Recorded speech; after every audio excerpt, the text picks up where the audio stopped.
On a Monday in 570 AD, in the scorching desert of the Arabian Peninsula, a land largely forgotten by the ancient world, yet a vibrant hub for Arabian trade, Muhammad ibn Abdullah was born into the Quraysh tribe in Mecca.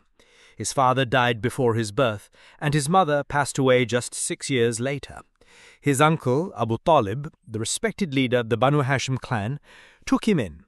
The Banu Hashim weren't the strongest or wealthiest, but they held a significant spiritual standing in Mecca, especially through their guardianship of the Kaaba, the sacred house revered by all Arab tribes. 40 years after his birth, in 610 AD, the world would witness an event that would shake the very foundations of Mecca and the Quraysh, who had long relied on their religious leadership of the Arabs due to the presence of God's house, a place revered by all tribes, regardless of their own deities. And just 23 years later, by 632 AD, the legacy of this one man would transform the entire ancient world.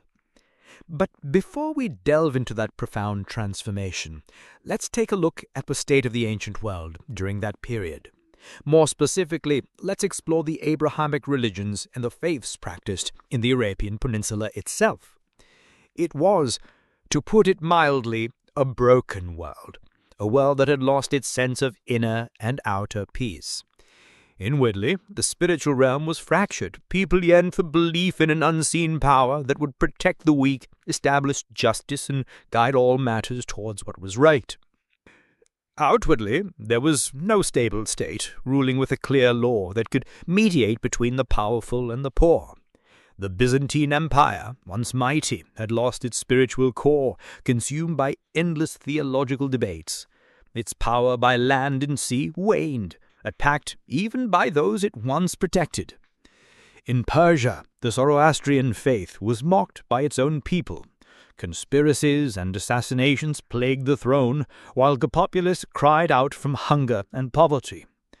Abyssinia, Ethiopia, once a great bastion of Christianity, was lost between civilizations, borrowing deities, sometimes from monotheists, sometimes from pagans.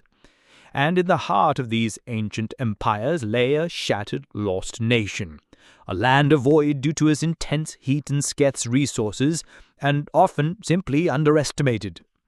Yet this lost nation began to sense its own significance amidst the world's turmoil.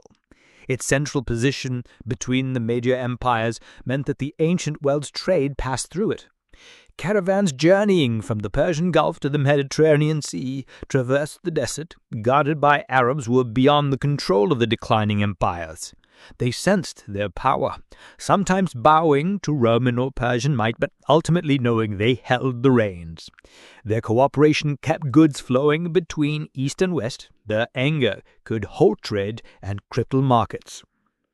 Similarly, caravans from Yemen to Syria, or from the Red Sea to the Mediterranean, were under the protection of the desert Arabs. This was a nation awakening to its own existence, recognizing its importance among those surrounding its deserts. Then it saw these very neighbors encroaching, seeking to dominate and swallow it. Heraclius, the Byzantine emperor, sent envoys to rule Mecca. Abraha the Abyssinian marched on Mecca with an army to destroy its Kaaba and replace it. Persia exerted its dominance over the east and south of the land. Danger came from outside, sharpening the nation's awareness of its existence.